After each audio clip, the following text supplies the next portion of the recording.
the internet. Welcome to Joyce's World. This series is called Monday Dose on Focus and is brought to you by Joycey Pharmacy. I'm excited to introduce to you my second political candidate to be interviewed on video and my third guest on this channel, the very well-known Attorney Stephen Olingay. Okay, let's talk about your fellow candidates, no? Okay, we already know unsang nabuhat ni Mayor, no, Villaserano. So how about Vice Mayor Villacruzes ba? What's some accomplishments niya in the past? As, di ba, konsehal mo siya sa una? The Vice Mayor siya sa.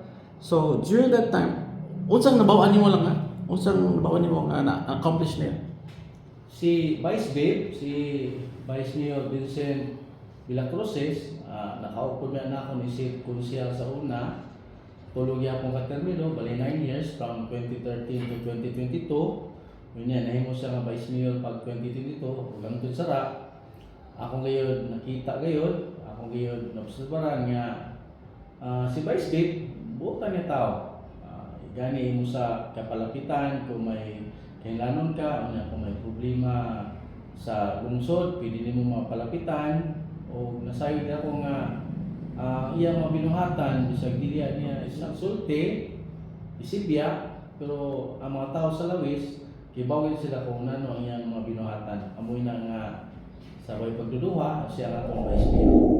Okay, how about Attorney Rene Cyrus, si Vencer Rivadumia? Sorry.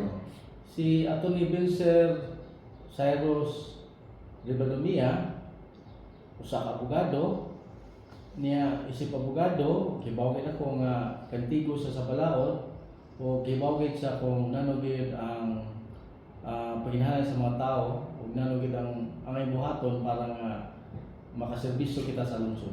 Okay, next. Okay, next. How about si Perla Nene Bacayo? Si Kusar Perla Nini Bacayo. Kaupod niya ako siya sa una lot. Kay bawin ako nga before sa na po siya sa lungsod, nahimo siya nga kapitan sa Barangay Maat. Unya ako naka-obserba, isip kaupod ako sa una, mailot nga tao. Kapalapitan ngayon o kibawin ako nga may arag sa sang kaalam anong pagtabang sa lungsod kay nahimo sa kapitan sa una. Okay, how about Perla Molina?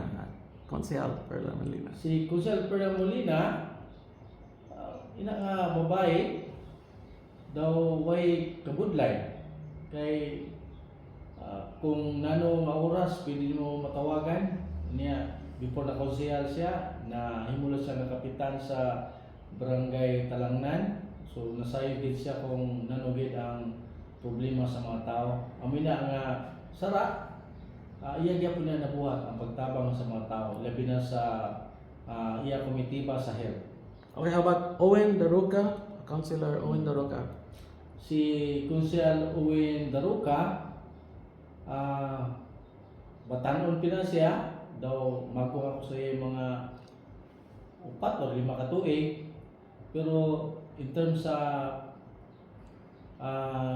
politika, akong liya sa giisip nga usa ka veterano.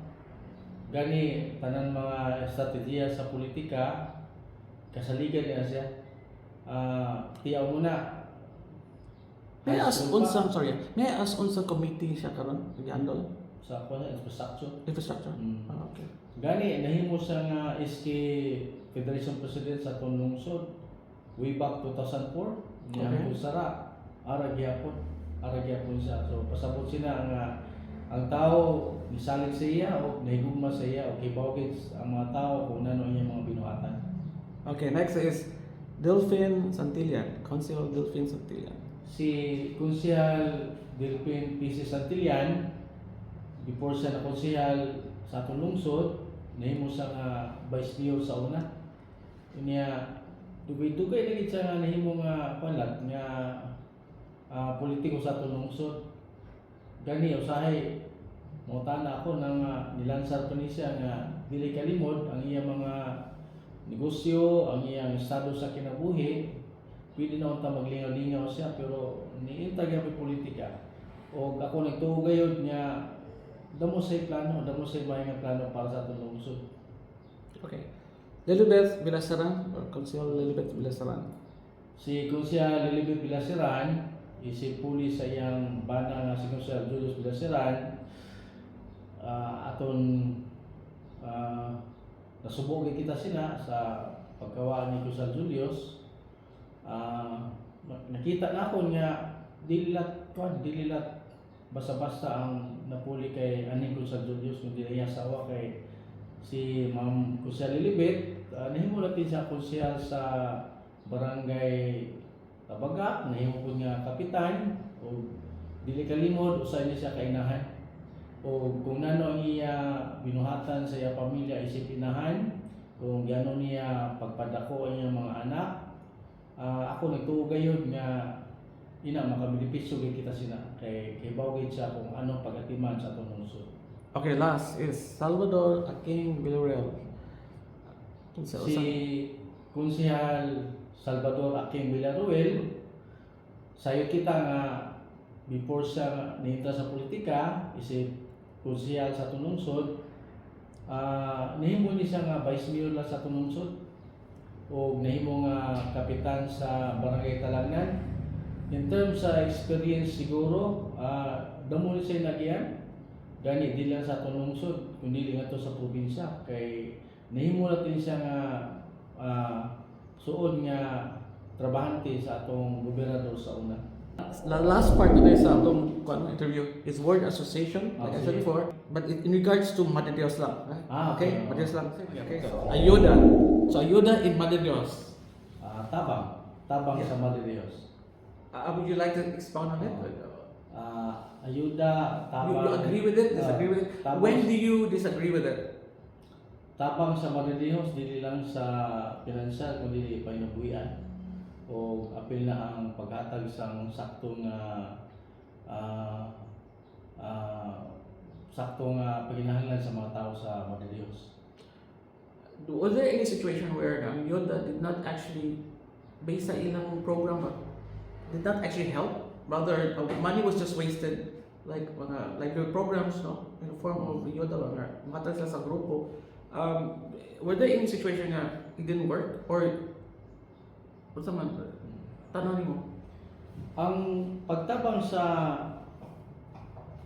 munisipyo sa mga tao, ilang gitan na na kung anong kayuhan, kung nano ang resulta, ang mga tao na sila nakahibaw kung natabangan ba sila o dili. Pero ang gobyerno ngayon, sama sa lungsod nato sa Martijos, muhatag sa kayuda, mutabang sila kay para na sa kayuhan natong natanan.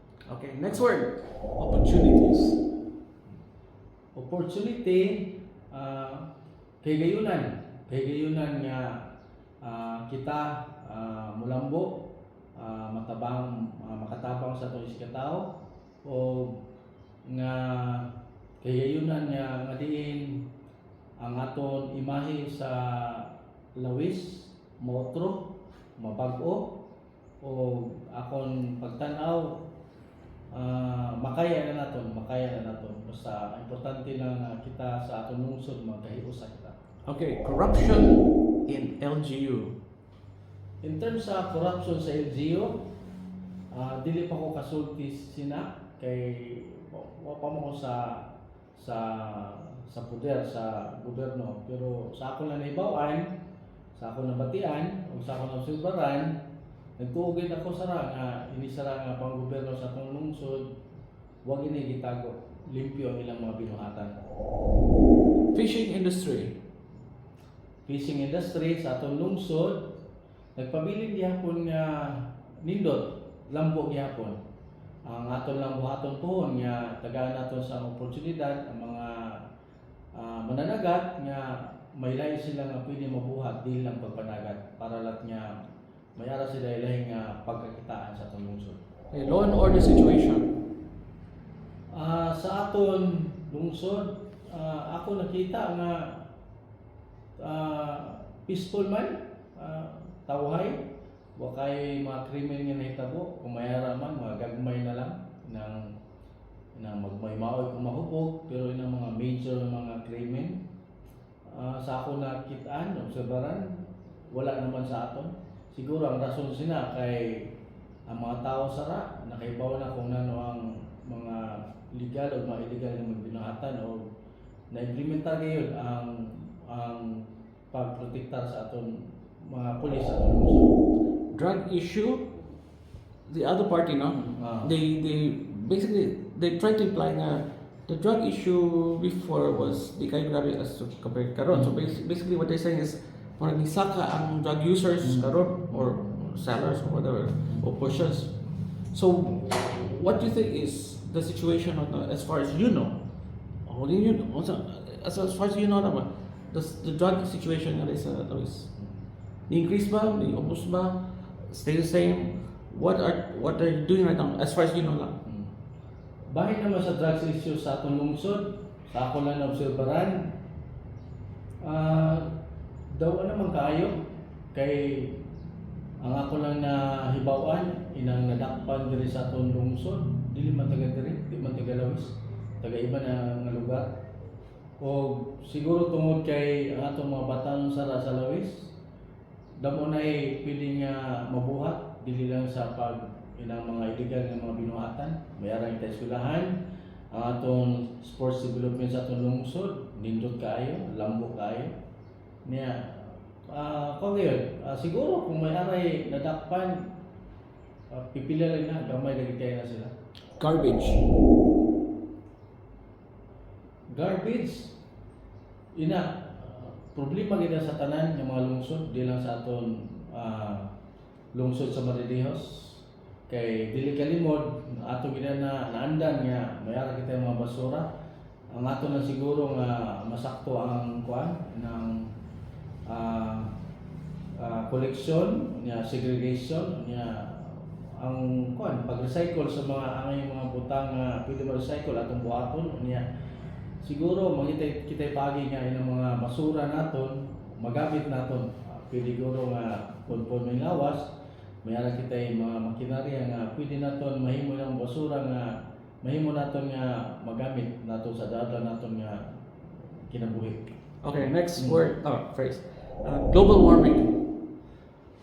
Global warming, ato na bantayan ang epekto sina. Ari-ari na gid ng global warming kay ato na bantayan ngayon ang kalainan sa una ng panahon o sara. Siguro tungod din sa aton lifestyle naton nga mga tao. Pero para sa akon dili pa man uli ang tanan nga aton pina siya malikayan or aton pina nga ma-minimize naton para digid nga mas mugrabe pa.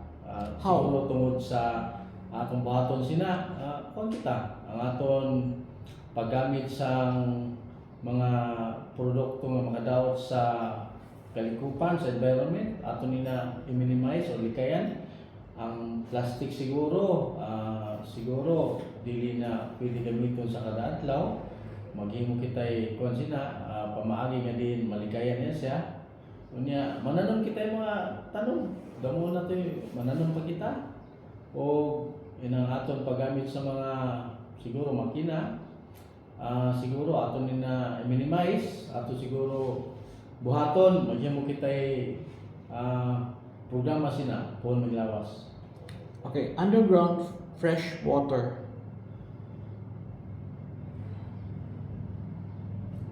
Bahin naman sa underground fresh water, may ata ko sinay naibawan nga may study sila nga posible nga atong lungsod, ang atong isla sa kinatibukan may panahon nga moabot nga din mahutdan na kita or mapiktaran kita. Gani di gibawal nila ang kuan, maghimo sa atabay, gilikayan niya siya. Unless kung aray regulation gikan sa lungsod. Pero para sa akon ato lang guro likayan nga ang aton tubig sa ilawom mabutangan sa sang kuan ini mga pollution, meaning di lang mayara kita certain area nga gibuhat na sa atong lungsod nga diri lang ang lugar ang pwedeng nga buhatan sa mga poultry or mga piggery nga ibang lugar dili na pwede para at least ma-preserve ang aton tubig sa ilaw. Actually, one of the major issues right now because of global warming, increasing rise of the sea level now, which will result in the mixing of the salt water with the fresh water, especially when the imong underground water nimo level is low. So na possibly mo shifts that towards the fresh water. Once that happens, of course, wala tayo fresh water no. As far as you know, ang gobyerno nato ba dapat sila specific action on to prevent this from happening. Okay, as a result of the global warming, there will definitely be increase in rise of the sea level. So there's no question that it will happen. Also, as far as you know, do you know any projects right now, ongoing projects, either try to minimize that from happening in the future or maybe prevent it from happening? As far as you know. Actually, bahin sina, amin na may mga seawall kita sa atong lungsod nga diin para atong mga kilid aton sa dagat, dili sa ang tubig dili dayon kadiretso kay mapugan sila sa seawall. Okay, last word phrase. Political dynasty.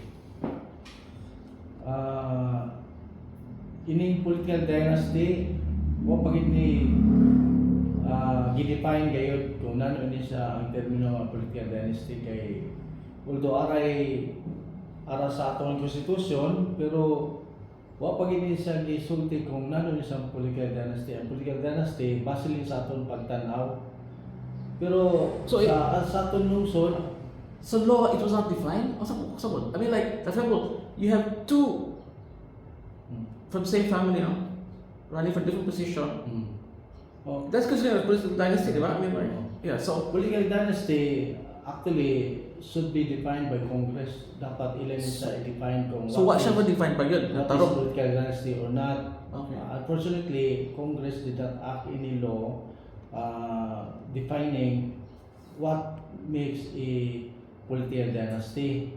So, what we have right now, that term political dynasty, is what we just know, not really what the law that should be defined by Congress. So, ang atong hibawan ng political dynasty, amo ni siya. Pero, dili ato lang hibawan. Yeah. Pero in terms sa politika, dili gid ni siya amo kay wa pa may gibuhat ang Congress kung nano gid ang political dynasty. Ang atong hibawan niya kung ang mayor, vice mayor or konsehal kaliwa political dynasty. Amo atong pagtan-aw. Kay wa pa may balaod sina. But what pa siya proper definition? Oo, may proper definition. Pero sa ako lang, sa atong lungsod, sa tapusan, ang mga tao gyapon ang mupili. Kay dili man sa kung sino nga pamilya ang moalagad mo serbisyo sa lungsod. Importante lang kung ini yung mga tao nakatabang ba wala. That concludes our interview. Do you have any like a message to the people or anything you would like to announce? It's your turn. Isip katapusan na ako mensahe sa interview ni Gerson.